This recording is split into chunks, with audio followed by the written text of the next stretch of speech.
Turning now to another delay involving Obamacare. Fox News confirming the administration will delay the 2015 insurance enrollment period by 1 month. It will now begin in mid-November after the 2014 elections. The Department of Health and Human Services says the move is purely aimed at helping insurers adjust to working with the exchanges. And joining us now is the Republican Senator from Texas, Ted Cruz. Thanks for being with us. Patty Ann, it's good to be with you. First of all, your reaction to this latest development? Well, it's not surprising. They want to move as much as they can after the next election. They're doing everything they can to run away from Obamacare because the wheels are falling off. This thing isn't working. So obviously you've been a vocal critic of Obamacare, fought against it on constitutional grounds, tried to get it defunded. People are asking now, what is the Republican alternative? Well, the Republican alternative is empowering patients to make your own medical choices free of government interference. And I think the best option is two steps. Number one, repealing Obamacare, because it's not working. It is millions of Americans have lost their health insurance because of Obamacare, have lost their jobs, it's not working. And at the same time we would replace it, the most important thing to replace it with is allowing the interstate purchase of health insurance, which would create a nationwide marketplace that gives consumers more choices and lower prices. You know, if you want to expand access, you want to lower prices, you want to expand choices. What Obamacare does is it restricts choices and raises prices, and it's not working. Right. All right. We want to move on now to another historic move yesterday in the Senate. Majority Leader Harry Reid invoking the so-called nuclear option, changing the rules of the Senate to make it harder for the minority party to block certain presidential appointments. Obviously, one of the most immediate concerns that people have about this is the D.C. Circuit Court. Right now it's tied 4-4 with 3 vacancies. If those are filled by Democrats, it's 7-4 in favor of whatever regulations this court controls, federal regulations. So, what we saw yesterday was a replay of actually what happened with Obamacare. It was a brazen partisan abuse of power. And it was designed to do a couple of things. Number one, to change the topic. The Democrats want to talk about anything other than the millions of people who are hurting because of Obamacare. But number two, it replayed, you know, just as the president said, if you like your plan, you can keep it.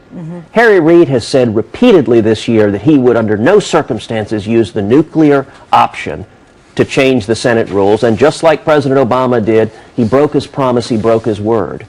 But you put your finger on the immediate end goal here, which is they want to pack the court, and in particular pack the D.C. Circuit, to cover up the president, and this is one of the most troubling aspects of this administration, has been lawless, has been picking and choosing which part of the statutes he'll follow, which parts he won't, and this administration does not want to be held to account for disregarding the law by an impartial judiciary, so they're trying to pack the courts with judges that they hope will just rubber stamp the president's refusal to follow the law. All right, we'll see what happens there.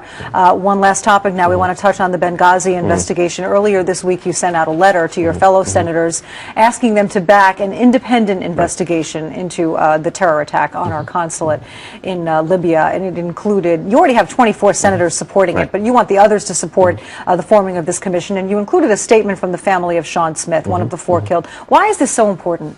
Well, it's been over a year now. 4 Americans were murdered in Benghazi. The first time a U.S. ambassador has been killed in the line of duty since 1979.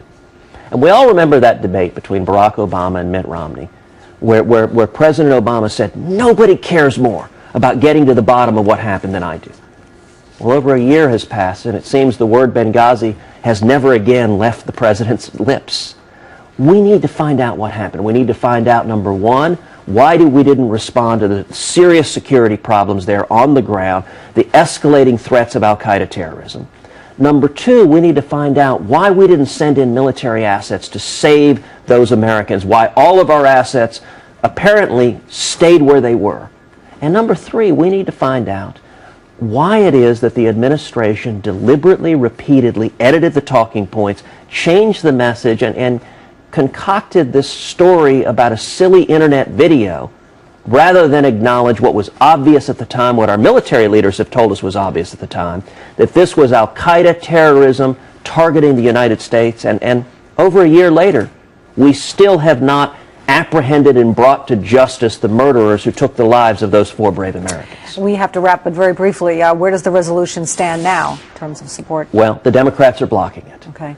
It is, what the resolution calls for is a bipartisan joint select committee to get to the bottom, to get to the truth, to determine what happened and what we can do differently to prevent that in the future. Got to leave it there. Senator Ted Cruz, thank you so much for joining us. Thank you for having me. John?